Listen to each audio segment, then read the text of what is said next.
I'm Christopher Kent. Welcome to Flea Market Mania. We're here at the Berks County Heritage Center in Reading, Pennsylvania. Folks from all around have come to enjoy the 20th annual Berks County Heritage Festival, and they brought their antiques and flea market finds for us to appraise. So come on, let's get started.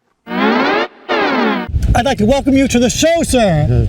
How are you? I'm just fine. A little breezy here, but it's beautiful. It's a little breezy. It's beautiful. And your name is? Russell Regal. Russell? And you got the beautiful background here. Beautiful covered bridge back there, and the longest, I understand, in the county. The longest existing bridge covered bridge in the county. But what is this beauty we've got in front of us here? Well, it's a cast iron waffle maker. It is indeed. It's a beautiful cast iron waffle maker, and this sat right on the stove. Right on the stove, just like so. Actually, I'm going to take this off so you can see how that would work. Just like so, and then this would be applied to it, like so. If I get my fingers in here, I think we've got it going. Oh, it probably goes around the other way. And opens up like so, so we have the most beautiful little heart-shaped waffles in there. Now, the other great thing about this particular piece is it's got the recipe right on it, written in German, right on the top. But the other great thing that it has on it has the manufacturer's mark on it. It's got the manufacturer's logo on it, and also the series number. I saw it was numbered. Yeah. Now, you're familiar with the Harris Company at all? No, I'm not. Harris Company actually was coming out of New York State, manufacturing all sorts of wonderful cast iron products, utilitarian cast iron products. Now, in this day, when this particular one was made, and I would say this is about 1860s to 1880s in that time frame. That would tie in with what we think. Yeah, this was considered utilitarian, this kind of beautiful design, and it is beautiful design. The fact that you can take this, you can flip it over, the whole thing would roll over just like so, and do both sides of it, so everything would get the kind of heat that it was supposed to. It's great design. Dealers and collectors love this. They start salivating the minute you bring this into the room when they see early cast iron products like this. Where did you find this, or did you buy this piece? How did you come by it? My wife's parents bought a home, and they found this tucked underneath the eaves or someplace. It was somebody probably hid it from somebody else and went with the house, and we found it. Incredible. Yeah. I love finding and hearing the stories of how items like this are found.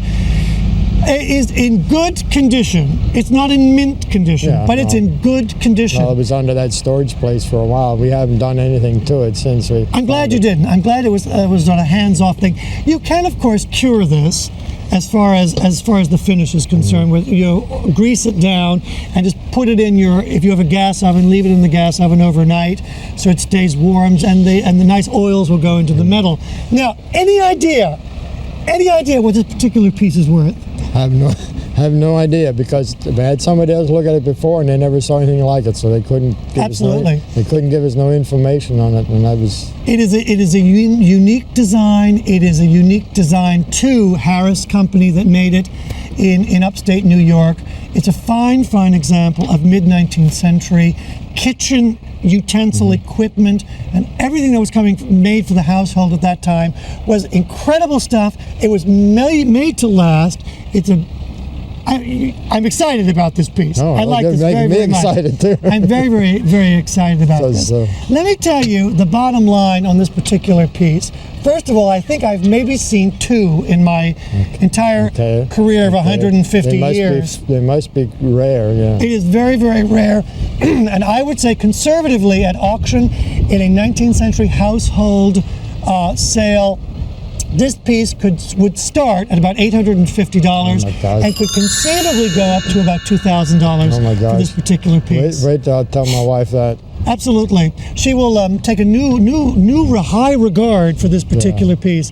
Good piece. Well, it sits by our fireplace in our living room right now. Excellent. Keep it there, and don't let anyone walk off with it. No. Thanks very much, Russell, for bringing it in. Thank you. What a treat. It's been a pleasure. Great to see it. It's been a pleasure. Patricia Seidel. How do you do? Patricia, nice to meet you. But it's just as equally nice is these incredible pieces in front of us. Tell me about this one, which I love. Okay, this is in the late 1800s. It's patent dated. It's by North Brothers. It's a mixer beater type with wires. Beautiful. This Beautiful. is a Silver's beater. It was to aerate egg whites, like 12 seconds. Just like that? This is a beater, a handheld see that? beater. It says DOVER in the wheel. There's only 4 beaters that have names in the wheels. And Dover is obviously one. And Dover is one of them. Well done. There's the Hill, the PD and Company, and the EZ, which is not EZ defined. Aha! This is the Aurelius 1927. It is a triple beater. 1927? 1927, this one is. Incredible. Incredible. This one is a mayonnaise mixer. Things are much easier Now now. look You at can make this. your own mayonnaise. This controlled the amount of oil. So you pour the oil in here, which released as By with the a drip drops. flow. By the drops. It clamped down. This is made by the Universal Company. They make big churns, small churns, lots of churns. It's interesting, and I don't have the one here that the man in Massachusetts, he invented. He tried marketing it for 75 cents.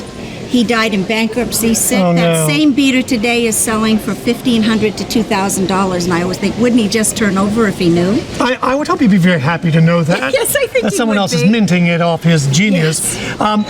Price-wise on these, what are we talking about? This one runs about $350. It's more. It has a little red seal. It always enhances the value, which this one is missing. Okay. This one runs about $135. If it had its red seal, it would be It going would- for what? It would be like $4 1/4. Perfect. This one is about $300. This Dover in the wheel. There are more than 1,000 American patents on egg beaters. I'm So that's impressed. always fun to know.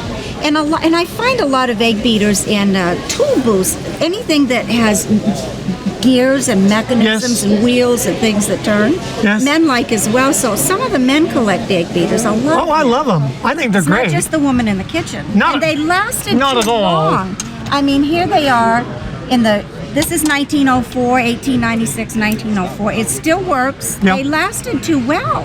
They were Put made to themselves last. out of business. They were made to last. Thank you so much for sharing Thank your you. collection with us. They're wonderful. If you collect egg beaters, as a lot of us do, it's a real passion. It is indeed. really is. It is indeed. I didn't say I like to cook. I just like to collect. You just them. like to beat things up. Yes. And when you got this kind of equipment, it's a breeze. It's a breeze. When your tootsies are tired, what's better than to put them on a footstool? Don't go away. Come on back. We're going to talk about footstools. Tootsies are tired. What's better than to put them up on a footstool? This is a cute one. A petulant little pink one that's good for the pooch. Sweet, very nice, about $195. Let's look at this one. Nice little Victorian one. Good Victorian needlepoint work on here. These are real collector's items. Any kind of needlework on furniture, keep your eye out on them because they are hot, hot, hot. This one is a good deal for about $275 to $350. But this one is a sweet one. It's American. It's beautifully dovetailed on the side, made of maple, probably from New England. Very popular in the 19th century. These would be small enough to take and push under your chair when you weren't using them. It's a cutie. So, after a long, hard day at the office, put your feet up on a footstool. I would like to welcome you to the show, sir. Hey, thank you, Chris. What have you brought me? It's a Victorian footstool, I believe. It is indeed. The great thing about this particular piece, as I saw you when bringing it on here, well, I'll turn it that way, it's got the name of the maker right there, made by Otto Zimmerman in 1896. I like when we got a written attribution to anything that comes on the show. And I'm going to turn it this way. We got a little bit of a problem over that. Stylistically, what do you know about this piece? I inherited it from my grandparents when they passed away, and since then it was sitting in our home now. Good. what he's done here, what Mr. Zimmerman did in Philadelphia, he took a style he's merged a couple of styles here. First of all, he was a very, very good carver to begin with. This is all hand carved as opposed to machine carved. It's got a couple of layers of paint on it, and I believe he probably intended that underneath this very dark ebonized finish, he had a very nice mahogany finish under here, and I think that's the way it began its life as far as the finishes are concerned. He did, or somebody else then applied this black to ebonize it, to make it look like ebony wood. But what he's done here very nicely is, his carving is actually crossing a couple of periods here. This sort of leg with this sort of foot was made very popular by Thomas Chippendale in the 18th century. Okay? We know that we have a 19th century piece here. Mr. Zimmerman tells us that. However, he has incorporated very early techniques as far as the carving of this lovely foot on here.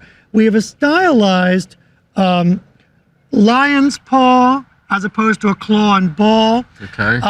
And he has carved in very beautifully here, not only the nails, but also the fur, the hair coming down, covering the foot as well. He has incorporated here a very high decoration, which is called rochai carving, of the shell motif here, which is very, very popular in the 18th century. Shell. Yeah, very popular in the 18th century. You see it a lot.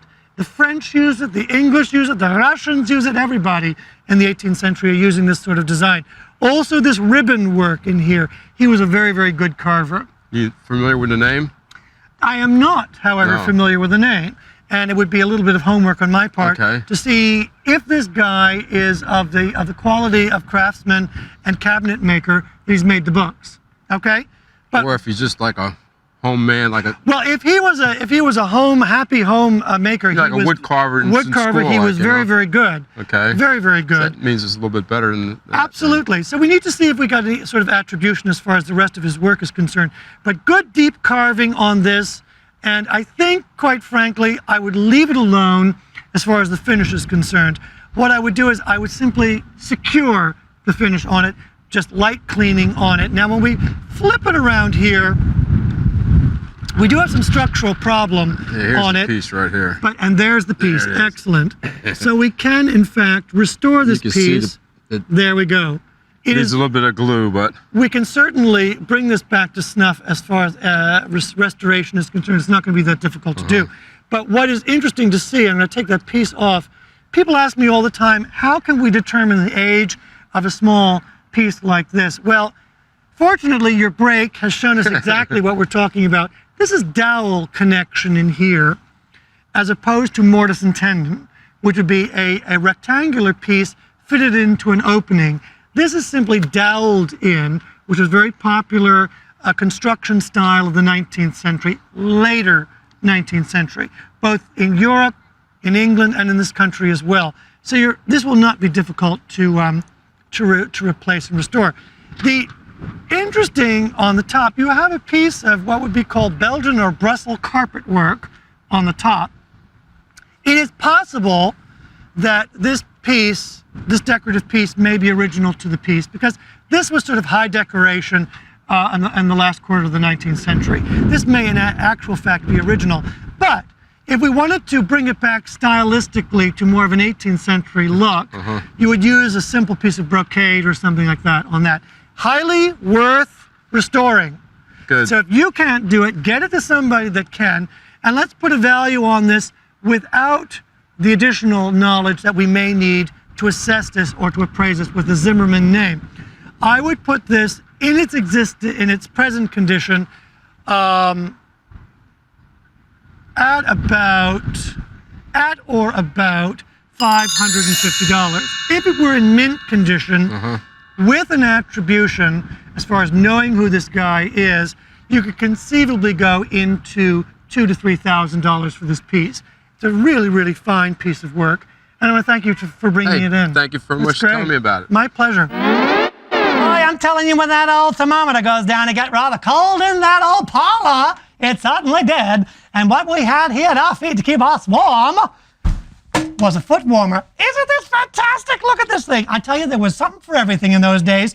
and you put your old hot ashes in here, hot coals rather, depending upon how cold your toes were, and you put it in there, you closed it up like this, and it was hot. So you held it really gingerly, and you wrapped it in something like a flannel, or if you got really spiffy, you put a wonderful piece of Turkish carpet, which was made for it. It would slide over there. You put it down there, and you keep your little old toes warm. Well, you say to yourself, with central heat, what am I going to do with this? Well, it's a great-looking piece. If you collect metalware, tinware, this is made out of tin, and it was originally painted with a great sort of yellow finish. It really is good-looking. You could use it on a countertop anywhere you want. Great look.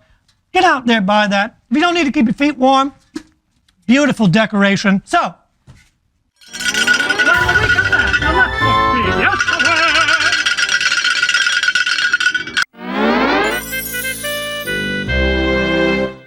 we're here with Reed Blaylock. Reed. Tell me about some of the goodies you've got here. Well, I sell pottery and American dinnerware. So what you're seeing is Homer Laughlin Fiesta ware. Yep. And Harlequin dinnerware. And over there you have a lot of Roseville pottery and Weller pottery. And other sorts of different Okay, items Fiesta is truly on the rise as far as collecting is concerned, isn't it? You know, it was the most popular dinner pattern probably ever made, Right. and today in the collector's market it's just as popular as it was when it was originally released. It's hot. It's really you can't hot. get enough of it. And it comes, and the neat thing is, all of this is coming back again. All this retro stuff, it's back. So, you know, the old, what comes around goes around, and it's back and it's smacking us in the face again.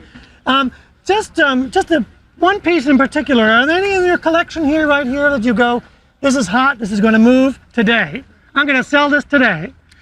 No. All right, in which case we're going to sell them all I wish today. I could. We're going to sell them all today. They all, you know, they get picked up all the time, and You can't keep Fiesta ware in stock, you can't can you? keep it. No, you can't keep the good pieces, the good serving pieces, and the gravy boats and things like that will move. Okay, you heard it here from Reed. Hot off the press, Get Fiesta. in here, Georgetown. Get in here to Georgetown to Reed and get this Fiesta ware. I'd like to welcome you to the show, sir. Thank you for having me. And your name is? Charlie Wilson. Charlie Wilson. Tell me what you have here. Well, we have a saucer and a cup from our collection of dinnerware. Okay. And we also have like a vase that's about this tall, and then we have a cat made out of the same material and the dinnerware. Describe the cat for me, please. He's about this long, he's sitting down, and you know his face is facing the one way. Absolutely. It's what we call in the business a retro collectible. Okay. So in other words, this is a form of collecting that is going to be coming into its own, unfortunately, as we speak and in our lifetime, more and more. Do you know where these pieces were made? I think they were made in Italy. They were in fact made in Italy, and they were done in a style which was very, very popular, in a style which would be called Faenza as far as the glaze is concerned and the decoration is concerned. But the Italians have always been very, very good at creating state-of-the-art, cutting-edge porcelains, potteries, things like that. They always have. And this form of collecting is a generic brand, essentially. We do have the country of origin printed right on the bottom, but we don't have a manufacturer. So what we've got is an attribution as far as the company that made these. Firenze was a company that manufactured porcelains from the time of the 18th century, and they're still making them as we speak today. And that would be the attribution that I would give it, the Firenze company in Italy. And they've been making these 50s, 60s, 70s, and that's why I asked you for the description of the cat. They also made the rather elongated cats, and in groups of them and so forth, as these rather surrealistic looking feline structures. And the dinnerware that they produced is what we call, and I'll say it again because it's a term that you're going to hear more and more, retro collectible. It's from our immediate past. And so how do we put a price tag on these as opposed to an antique piece? They are viewed in a number of different ways. Aesthetically, as far as what kind of appeal it has, then stylistically, meaning the design of it. And I would say the color is a great collectible color, number one. People love these. They also came in shades of lime green, orange, black, and very, very simple design, usually with just a little bit of beading on the side. just as we have it here. So when we look at these as a retro collectible, I would say a cup and saucer like that, you're looking at about $125 for that. Individual plates, $75. Smaller plates at about $45. And I'm going to tell you, they will only increase in value. There were a lot of companies in Sweden that were also producing at the same time, like Arabia was one, Benham in this country was another, Bennington in Vermont was producing this sort of look at the same time. And they're all that retro collectible that you're going to see, you know, tomorrow, the next day, 10 years, they're all going to be collectibles. So take good care of them. Don't put them in the dishwasher. I'm glad we have no dishwasher sponsors. Because they're just going to cook in there and it's going to kill the glaze. And thanks very much for bringing them. Thank you for telling me about it. My pleasure. Thank you. Talking with Lou Shields, owner of Hastening Antiques. A great collection you've got here. Thanks so much for coming on the show. Thank you for having me. Tell me, you've got a specialty store here that specializes in what? 19th century and 18th century French provincial furniture, pottery, Italian furniture, some English, some sophisticated, mostly country. Mostly country. It's an incredible collection, but I want to focus in on this piece right behind us because not only is it a wonderful cupboard, actually not cupboard, rack, but it's got an incredible collection. Tell us about the cupboard itself. Well, the piece of furniture itself is typically French provincial. It's from Burgundy. It's early 19th century. It was used to hold crockery, and also the unusual thing about it is that on the bottom shelf is a rack which was used for drying wine bottles. The French have had a centuries-old period of where they've recycled their wine bottles because they buy it in kegs, and so they reuse the bottles, wash them, and then this was a way to dry them. And they're very practical people to begin with. Exactly. So let's design a piece of furniture that can not only display our things in your utilitarian fashion, but also can dry our bottles as well. That's incredible. Absolutely beautiful. Tell us about some of the plates. Well, the pottery, the plates are from the Loire Valley. It's faience. It's early 19th century again. The various pieces of yellow pottery are confit pots, which are all from Provence. Again, sort of mid to late 19th century. The green jug down on the next to the bottom shelf was called a cruche, which is a wine jug. Beautiful. The green glaze is much more rare than the yellow. Right. It's absolutely wonderful collection. Beautiful. Lou, I'm going to stop us. Thank you very much Thank you. for letting us come into your beautiful show.